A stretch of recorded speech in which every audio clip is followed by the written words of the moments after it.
मेरी कोई चाह नहीं है। हालांकि इसके पहले जब भी कुछ बोलता था तो लोग एक मोटिव लगा देते थे, कहते थे हाँ मंत्री नहीं बनाया गया इसलिए ऐसी बातें कर रही है। अरे मंत्री, अब तो ना इच्छा है ना ही अपेक्षा है, और मंत्रियों की आज क्या औकात है, 90% मंत्रियों को तो अब पहचानेंगे नहीं, पता नहीं इसी में कुछ बैठे होंगे उनको अब जानते भी नहीं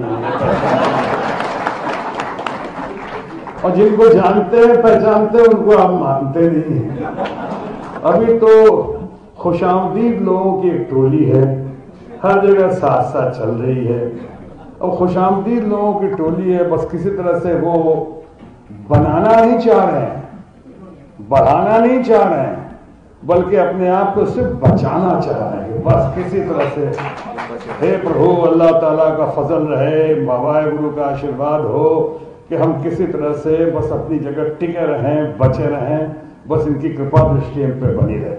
ये आलम है। उस आलम में क्या करना है, मैं इसके लिए थोड़ी आया था। मैं तो जयप्रकाश नारायण जी से प्रभावित होकर आया था। हेल्दी पॉलिटिक्स, हेल्दी पॉलिटिक्स ये कह के नहीं आया था कि न जीऊंगा न जीने दूंगा, न खाऊंगा न खाने दूंगा, नहीं कहा मैंने। वहां तक कभी पहुंचा ही नहीं। और मैं इस वक्त जो आपके सामने बात कर रहा हूं या करने जा रहा हूं, समझिए कि मन की बात तो कर नहीं सकता हूं।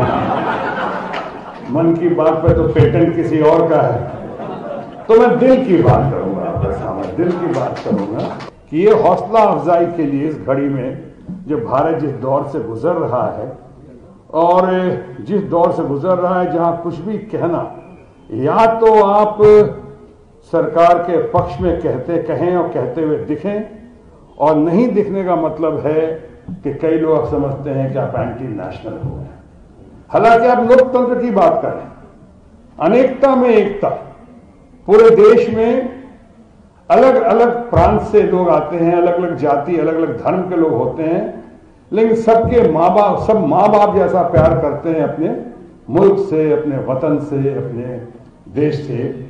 अनेकता में एकता। लेकिन आजकल कुछ ऐसा माहौल बना हुआ है जिसके बारे में आपको शरद जी तो बाद में बताएंगे ही, कि उस माहौल में आज बहुत ईर्ष्या, द्वेष, आक्रोश आ गया है कि या तो आप मेरे साथ हैं, नहीं तो आप देश के खिलाफ हैं। ये क्या मतलब है? एंटी नेशनल कैसे हो कि अब किसी को भी नजर आती नहीं कोई दरार, अब किसी को भी नजर आती नहीं कोई दरार, घर की हर दीवार पे चिपके हैं इतने इश्तेहार। मैं बहुत कुछ सोचता रहता हूं पर कहता नहीं, बोलना भी है मना, सच बोलना तो दरकिनार। इस सिरे से उस सिरे तक सब शरीके जुर्म हैं, इस सिरे से उस सिरे तक सब शरीके जुर्म हैं, आदमी या तो जमानत पे रिहा है या फरार। इसीलिए कई बार ऐसा लगता है कि रौनके जन्नत जरा भी मुझको रास आई नहीं, रौनके जन्नत जरा भी मुझको रास आई नहीं, मैं जहन्नुम में बहुत खुश था मेरे परवरदिगार। ये क्या हो रहा है? ये कैसे हो रहा है? क्या चल रहा है उस समय जबकि देश में एक तरफ डेवलपमेंट के मुद्दे की बात हो रही है, आर्थिक उन्नति की बात हो रही है, इकोनॉमिक प्रोग्रेस की बात हो रही है, और उसी तरह दूसरी तरफ क्या हो रहा है? गो हत्या, गो रक्षा, विजिलेंटिज्म।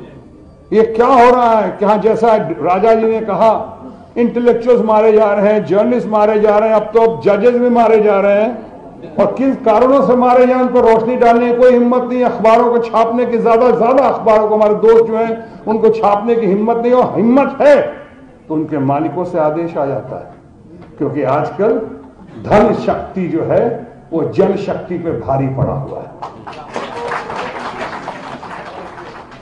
और अगर हम जैसे कुछ लोग सामने आते हैं तो हमें या तो मोटिव दिया जाता है या तरह तरह के सवालात किए जाते हैं।